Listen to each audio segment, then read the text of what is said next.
آپ کی سکرین پر آپ کو چند تصاویر دکھائی دے رہی ہیں۔ پہلی تصویر ایک نشان ہے اس شخص کی قبر کا جسے اولاد آدم کا سب سے کامیاب جرنیل قرار دیا جاتا ہے، جسے کبھی بھی کسی مارکے میں شکست نہیں ہوئی، جن کی شرکت ہی جنگ جیتنے کی پیشگی دلیل سمجھی جاتی تھی کہ حضرت محمد صلی اللہ علیہ وآلہ وسلم نے انہیں اللہ کی تلوار کا لقب عطا فرمایا۔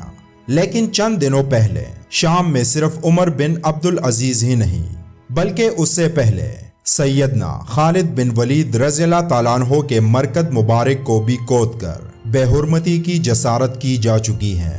یہ سانحہ نومبر 2018 میں پیش آیا تھا۔ پہلے ان کے جسم مبارک کو حاصل کرنے کے لیے کوششیں کی گئی، منہ مانگی قیمت کی پیشکش بھی کی جا چکی تھی، مگر مسلمان زندہ تھے، اس لیے مجوس کی یہ خواہش پوری نہ ہو سکی۔ مگر شام کے حالیہ بحران میں ان کی مراد برائی اور پہلے 2013 میں ان کے مرکز مبارک پر ہلکا پھلکا حملہ کیا گیا۔ پھر یہ کارروائی بڑھتی گئی اور بمباری سے قبر اور ملحقہ مسجد مسمار ہو گئی، تو نومبر 2018 میں قبر کو کود کر قبر کی بے حرمتی کی گئی۔ دوستو، دنیا میں ایک طرف کورونا کے عذاب نے زندگی اندھیر کر رکھی ہے، تو دوسری طرف ایسے شیطانی اقدامات سے طبیعت وحشت زدہ ہو جاتی ہے کہ 2018 کے بعد خلیفہ عادل عمر ثانی امیر المؤمنین حضرت عمر بن عبد العزیز رحمۃ اللہ علیہ کے مزار کی بے حرمتی بھی کی گئی۔ عمر ثانی امیر المؤمنین حضرت عمر بن عبد العزیز، جنہیں عدل و انصاف اور مساوات اسلامی کی بے نظیر روایات کا پاس رکھنے کی بنا پر عمر ثانی کہا جاتا ہے۔ حضرت عمر بن عبد العزیز اسلامی تاریخ کی وہ شخصیت تھے جنہیں 5ویں خلیفہ راشد بھی کہا جاتا ہے۔ آپ کی خلافت کا دور 99 ہجری سے 101 ہجری تک صرف 2 سالوں تک تھا۔ آپ نے 61 ہجری میں مدینہ منورہ میں آنکھ کھولی۔ نام عمر بن عبد العزیز بن مروان اور ابو حفص کنیت تھی۔ آپ کی والدہ کا نام ام عاصم تھا، جو عاصم بن الخطاب کی بیٹی تھی، گویا حضرت عمر فاروق رضی اللہ تعالیٰ عنہ کی پوتی ہوئی۔ اس لحاظ سے آپ کی رگوں میں فاروقی خون تھا۔ یہ خوبصورت امتزاج جو ہوا اور کیسے حضرت عمر فاروق رضی اللہ تعالیٰ عنہ کا خون ان کی رگوں میں پہنچا ہے، اس کے پیچھے ایک نہایت خوبصورت واقعہ ہے کہ ایک رات حضرت عمر رضی اللہ تعالیٰ عنہ عوام کی خبر گیری کے لیے ہمیشہ کی طرح گشت پر تھے۔ صبح فجر کا وقت تھا کہ امیر المؤمنین کے کانوں میں ایک گھر سے ماں بیٹی کی گفتگو کی آواز آئی۔ ماں کہہ رہی تھی کہ بکریوں کا دودھ نکال لیا، تو بیٹی نے جواب دیا کہ ہاں امی جان۔ پھر ماں نے کہا کہ اچھا اس میں کچھ پانی ملا دو، جس پر بیٹی نے جواب دیا کہ امی آپ نے نہیں سنا کہ خلیفہ نے اعلان کیا تھا کہ دودھ میں پانی ملانا غلط کام ہے۔ ماں نے کہا کہ بیٹی یہاں کوئی خلیفہ موجود ہے جو ہمیں دیکھ رہا ہے، جس پر بیٹی نے جواب دیا کہ اگر خلیفہ موجود نہیں تو اللہ تو موجود ہے، وہ تو دیکھ رہا ہے۔ حضرت عمر رضی اللہ تعالیٰ عنہ نے وہ تمام گفتگو سنی اور گھر جا کے اپنے بیٹے عاصم سے کہا کہ اس گھر میں موجود لڑکی سے رشتہ کر لو۔ یہ وہ لڑکی تھی جس کی نسل سے حضرت عمر بن عبد العزیز پیدا ہوئے۔ جب خلیفہ ولید نے حضرت عمر بن عبد العزیز کو مدینہ منورہ کا گورنر بنایا تو آپ نے فرمایا کہ میں اسی شرط پر گورنری منظور کرتا ہوں کہ مجھے پہلے گورنروں کی طرح ظلم پر مجبور نہ کیا جائے۔ حضرت عمر بن عبد العزیز کا دور حکومت صرف 2.5 سال ہے۔ اس مختصر اور قلیل مدت میں خلق خدا نے یوں محسوس کیا کہ زمین و آسمان کے درمیان عدل کا ترازو کڑا ہو گیا ہے اور فطرت الہی خود آگے بڑھ کر انسانیت کو آزادی محبت اور خوشحالی کا تاج پہنا رہی ہے۔ لوگ ہاتھوں میں خیرات لیے پھرتے تھے، مگر کوئی محتاج نہیں ملتا تھا کہ یہاں کوئی حاجت مند باقی نہیں رہا اور عطیات کو واپس کر دیتے تھے۔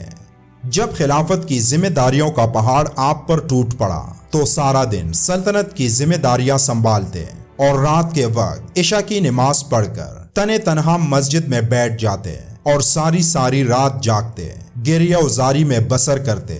بیوی سے ان کی یہ حالت دیکھی نہ جاتی۔ ایک دن انہوں نے آ کر پوچھا تو ارشاد فرمایا، میں نے ذمہ داری کے سوال پر بڑی اچھی طرح غور کیا ہے اور اس کے بعد میں اس نتیجے پر پہنچا ہوں کہ میں اس امت کے چھوٹے بڑے اور سیاہ و سفید کاموں کا ذمہ دار ہوں۔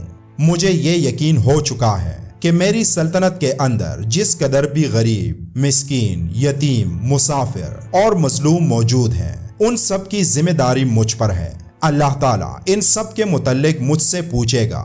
رسول اللہ صلی اللہ علیہ وآلہ وسلم ان سب کے متعلق مجھ پر دعویٰ کریں گے۔ اگر میں خدا اور اس کے رسول صلی اللہ علیہ وآلہ وسلم کے سامنے جواب نہ دے سکا تو میرا انجام کیا ہوگا؟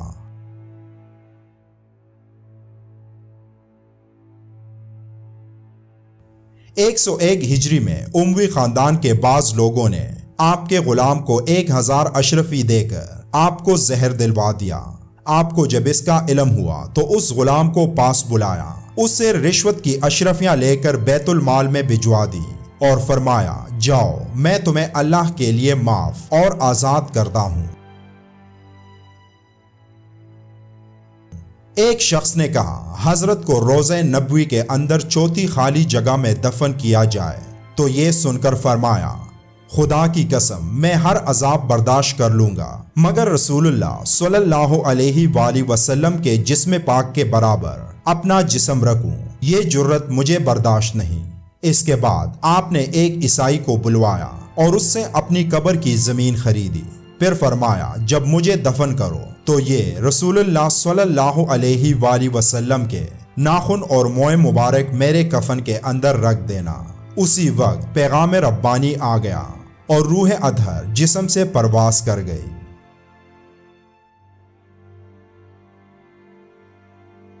یہ تھے ہمارے حضرت عمر بن عبدالعزیز، جنہوں نے ایسے گھرانے میں آنکھ کھولی تھی جہاں دولت کی کوئی کمی نہیں تھی۔ وہ خوشبو کے انتہائی شوقین تھے کہ جس راستے سے گزرتے سارا راستہ معطر ہو جاتا تھا اور لوگوں کو پتہ چل جاتا تھا کہ حضرت عمر بن عبدالعزیز یہاں سے گزرے ہیں۔ لیکن جب خلافت کا بوجھ کندھوں پر آ گیا تو سب کچھ چھوڑ کر سادہ زندگی گزارنا شروع کر دی۔ خلیفہ بننے کے بعد کی زندگی صرف ایک جوڑے میں گزاری، یہاں تک کہ جمعے کی نماز کے لیے بھی اسی جوڑے کے سوکھنے کا انتظار کرتے، پھر وہی لباس پہن کر جمعے کی نماز پڑھنے جاتے۔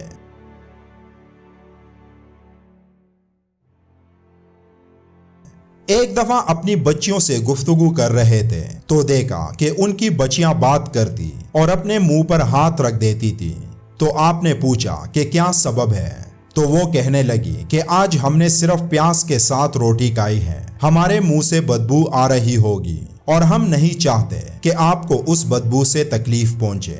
حضرت عمر بن عبدالعزیز یہ سن کر رونے لگے کہ میری بچیوں، دو باتوں میں سے ایک بات تمہارے باپ کے اختیار میں تھی، ایک یہ کہ تم دولت مند ہو جاؤ اور تمہارا باپ دوزخ میں جائے، دوسری یہ کہ تمہارا باپ جنت میں داخل ہو، اور میں نے آخری بات پسند کر لی۔ اب میں تمہیں صرف خدا ہی کے حوالے کرتا ہوں۔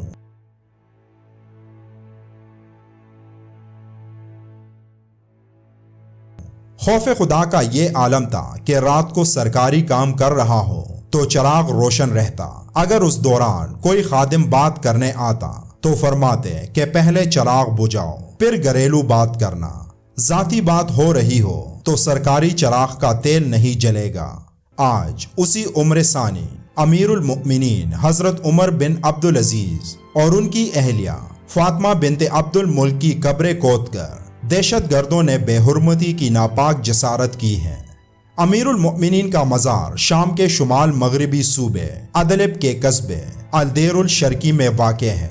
اس عمارت میں 3 قبور ہیں جو امیر المؤمنین اور ان کی اہلیہ کے علاوہ مزار کے خادم شیخ ابو زکریا بن یحییٰ المنصور کی ہیں۔ دہشت گرد جنگجوؤں نے تینوں قبریں کھودی ہیں اور ان میں موجود اجسام یا باقیات کے بارے میں کچھ درست معلوم نہیں ہو سکا، البتہ سننے میں آ رہا ہے کہ اب یہ قبریں خالی ہیں۔ بعد ازاں شامی حکومت کے سرکاری چینل سانا نے جشن کے انداز میں اس سانحے کی تصاویر جاری کی ہیں۔ اللہ سے دعا ہے کہ ان تمام شر پسند عناصر پر اپنا قہر و غضب نازل فرما اور انہیں تمام دنیا کے لیے عبرت کا نشان بنا، اور اللہ تعالیٰ تمام مسلمانوں کو حضرت عمر بن عبدالعزیز جیسی زندگی نصیب فرمائے، آمین یا رب العالمین۔ ویڈیو کو لائک ضرور کریں اور دوستوں کے ساتھ بھی ضرور شیئر کریں۔ آپ کی ایک لائک ہماری اس محنت اور آپ کی محبت کا ثبوت ہے۔ انشاءاللہ اگلی ویڈیو میں پھر ملیں گے، تب تک کے لیے اللہ حافظ۔